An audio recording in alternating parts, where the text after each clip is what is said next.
ഇടവപ്പാതി ശക്തമായതോടെ പത്തനംതിട്ട ജില്ലയിലെ പ്രധാന നദികളിൽ ജലനിരപ്പ് ഉയർന്നു. ജില്ലയിലെ ത്രിതല പഞ്ചായത്തിന്റെ നേതൃത്വത്തിൽ മുന്നൊരുക്കങ്ങൾ ആരംഭിച്ചിട്ടുണ്ട്. മഴക്കെടുതികൾ നേരിടാൻ 24 മണിക്കൂറും പ്രവർത്തിക്കുന്ന കൺട്രോൾ റൂം പ്രവർത്തനം ആരംഭിച്ചു.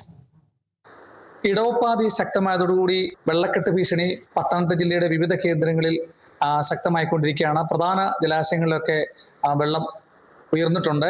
മഴ തോരാതെ പെയ്യുകയാണ്. അപ്പം ഇതിന്റെയൊക്കെ അടിസ്ഥാനത്തിൽ എന്തൊക്കെ ക്രമീകരണങ്ങളാണ് ജില്ലയുടെ മുഖ്യമന്ത്രി PC വിഷ്ണുനാഥ് കഴിഞ്ഞ ദിവസം ഇവിടെ ചുമതലയേറ്റിരുന്നു. നമ്മോടൊപ്പം ചേരുന്നത് നഗരസഭാ കൗൺസിൽ കൂടിയായ DCC വൈസ് പ്രസിഡന്റ് കൂടിയായ A സുരേഷ് കുമാറാണ്. എന്തൊക്കെ ക്രമീകരണങ്ങളാണ് ജില്ലയിൽ മൊത്തത്തിൽ എടുക്കുന്നത്? കഴിഞ്ഞ ദിവസം ഈ മഴക്കാല ദുരന്ത നിവാരണത്തിന്റെ ഭാഗമായിട്ട് കഴിഞ്ഞ ദിവസം മന്ത്രി ഈ പത്തനംതിട്ട ജില്ലയുടെ ചാർജുള്ള മന്ത്രി ശ്രീ PC വിഷ്ണുനാഥ് കളക്ടറേറ്റിൽ വന്ന് ഉദ്യോഗസ്ഥന്മാരുമായിട്ട് സംസാരിച്ചിരുന്നു. ഞാൻ മനസ്സിലാക്കിയിടത്തോളം അടിയന്തര പ്രാധാന്യത്തോടുകൂടി ഈ ദുരന്ത നിവാരണത്തിന് വേണ്ടിയുള്ള ക്രമീകരണങ്ങൾ സർക്കാർ ഏറ്റെടുക്കാൻ വേണ്ടിയുള്ള ക്രമീകരണങ്ങൾ ചെയ്തിട്ടാണ് അദ്ദേഹം പോയതെന്നാണ് മനസ്സിലാക്കുന്നത്. നമുക്കറിയാം, പത്തനംതിട്ട ജില്ലയിലെ പ്രധാനപ്പെട്ട ചില നദികളുണ്ട്. ആ നദികളിൽ മഴക്കാലമായി കഴിഞ്ഞാൽ വെള്ളപ്പൊക്കം ഉണ്ടാവും. ആ വെള്ളപ്പൊക്കം ഉണ്ടാകുമ്പോൾ അതിൻ്റെ കരയിൽ താമസിക്കുന്ന നൂറുകണക്കിന് ജനങ്ങൾക്ക് വലിയ ബുദ്ധിമുട്ടായി മാറും. വീടുകളിൽ വെള്ളം കയറും. അപ്പോൾ അവരെ മാറ്റി പാർപ്പിക്കാനുള്ള ക്യാമ്പുകൾ തുറക്കേണ്ടതായിട്ടുണ്ട്. അതോടൊപ്പം തന്നെ അവർക്ക് ആവശ്യമായ ഭക്ഷണ സാധനങ്ങൾ ചെയ്യേണ്ടതായിട്ടുണ്ട്. അപകടങ്ങൾ ഉണ്ടായാൽ ആ അപകടങ്ങളിൽ പ്രശ്നങ്ങൾ പരിഹരിക്കാൻ വേണ്ടി ഫയർഫോഴ്സും പോലീസും ഉൾപ്പെടെയുള്ള സുരക്ഷാ ക്രമീകരണങ്ങൾ ചെയ്യേണ്ട ഉദ്യോഗസ്ഥന്മാരുടെ യോഗം ഉൾപ്പെടെ അദ്ദേഹം വിളിച്ചതായിട്ടാണ് ഞാൻ മനസ്സിലാക്കുന്നത്. അപ്പോൾ അത്തരത്തിൽ കാര്യങ്ങൾ ചെയ്ത് ഈ ജില്ലയിൽ ഒരിടത്തും ഇത്തരത്തിൽ ഈ കാലവർഷം കനക്കുന്ന സമയത്ത് പ്രശ്നങ്ങൾ ഉണ്ടാകാതിരിക്കാനുള്ള ക്രമീകരണങ്ങളാണ് സർക്കാരും അതോടൊപ്പം തന്നെ നമ്മുടെ ജനപ്രതിനിധികളും എല്ലാം ചെയ്തുകൊണ്ടിരിക്കുന്നത്. നമ്മുടെ ജില്ലയിലെ എല്ലാ പഞ്ചായത്തുകളിലും മുനിസിപ്പാലിറ്റികളിലും ഇതിനുള്ള ക്രമീകരണങ്ങൾ ചെയ്തുകൊണ്ടിരിക്കുകയാണ്. കഴിഞ്ഞ ദിവസം പത്തനംതിട്ടയിൽ ബഹുമാനപ്പെട്ട നഗരസഭാ ചെയർപേഴ്സൺ ശ്രീമതി സിന്ധു അനിൽ അതിനുവേണ്ടി പ്രത്യേകമായൊരു യോഗം തന്നെ വിളിച്ചിരുന്നു. ആ യോഗത്തിൽ നിരവധി തീരുമാനങ്ങൾ എടുത്തിട്ടുണ്ട്. അത് അവർ അതിനെക്കുറിച്ച് വിശദീകരിക്കും. മഴക്കാലത്തിന്റെ ഭാഗമായി നമ്മുടെ ഫയർഫോഴ്സിനെ, സ്റ്റാൻഡിംഗ് കമ്മിറ്റികൾ, അങ്ങനെയുള്ള എല്ലാ ഉദ്യോഗസ്ഥരെയും വിളിച്ചു കൂട്ടിക്കൊണ്ട് നമ്മൾ അതിന് വേണ്ട തീരുമാനങ്ങൾ എടുത്തു. നമ്മൾ ആദ്യമേ തന്നെ നമ്മൾ PWD ഉണ്ടായിരുന്നു, വാട്ടർ അതോറിറ്റി ഉണ്ടായിരുന്നു, ഫയർഫോഴ്സ് ഉണ്ടായിരുന്നു.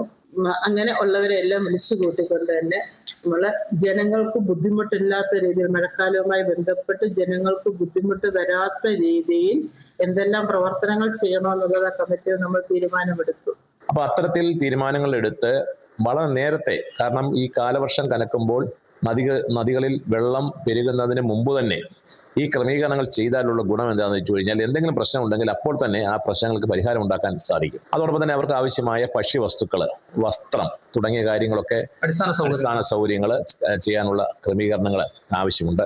അതോടൊപ്പം ഈ വെള്ളക്കെട്ട് ഉണ്ടാകുന്ന സ്ഥലങ്ങളിൽ അപകടങ്ങൾ ഉണ്ടാകാൻ സാധ്യതയുണ്ട്. ഇപ്പോൾ പാറമടകൾ, ആ പാറമടകളിൽ വെള്ളം പെരുകി കിടക്കുമ്പോൾ കുഞ്ഞുങ്ങളൊക്കെ അവിടെ പോവുകയും കുഞ്ഞുങ്ങൾ മാത്രമല്ല പല ആളുകൾക്കും പോയി അപകടങ്ങൾ ഉണ്ടാകാറുണ്ട്. നദികളിൽ എല്ലായിടത്തും മുന്നറിയിപ്പ് ബോർഡുകൾ, കുളിക്കടവുകളിലെല്ലാം മുന്നറിയിപ്പ് ബോർഡുകൾ വെക്കണം.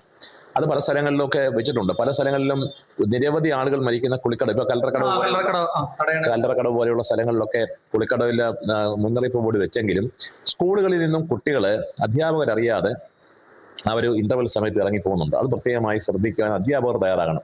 കുഞ്ഞുങ്ങൾ ആരും തന്നെ പോകുമ്പോൾ അത് വീട്ടിൽ അറിയിക്കുവാനുള്ള ക്രമീകരണങ്ങൾ ഉണ്ടാകണം.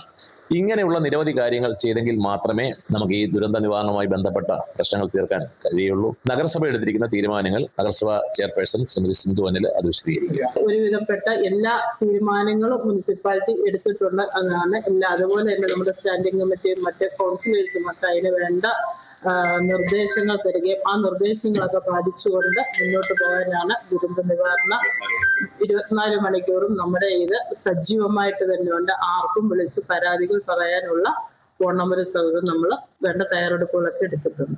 പിന്നെ ഈ വൈദ്യുതി പോസ്റ്റുകളിലേക്കുള്ള ടച്ചിങ്, പിന്നെ ഇഴജന്തുക്കളുടെയൊക്കെ ശല്യങ്ങളൊക്കെ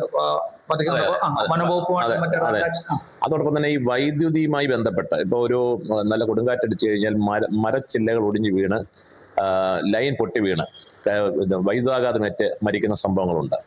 വൈദ്യുതി വകുപ്പ് ആ കാര്യങ്ങൾ പ്രത്യേകമായി ശ്രദ്ധിക്കേണ്ടതായിട്ടുണ്ട്. പല സ്ഥലങ്ങളിലും ഈ വെള്ളം മുങ്ങിക്കഴിഞ്ഞാൽ ലൈൻ താണു കിടക്കുന്ന സ്ഥലങ്ങളിൽ നിന്നും വൈദ്യുതി അത് പാസ് ചെയ്യാനുള്ള സാധ്യതയുണ്ട്. ആ പ്രശ്നങ്ങൾ പരിഹരിക്കണം. അപ്പോൾ ഇത് മൊത്തത്തിൽ നോക്കുവാൻ ജില്ലാ ദുരന്ത നിവാരണ സമിതി അതിന്റെ യോഗമാണ് ബഹുമാനപ്പെട്ട PC വിഷ്ണുനാഥ് മന്ത്രി അദ്ദേഹം വിളിച്ചു ചേർത്തത്. ആ പ്രവർത്തനങ്ങൾ നന്നായി കൊണ്ടുപോകുന്നു തന്നെയാണ് ഞങ്ങൾ പ്രതീക്ഷിക്കുന്നത്. Kerala vision news, Pathanamthitta.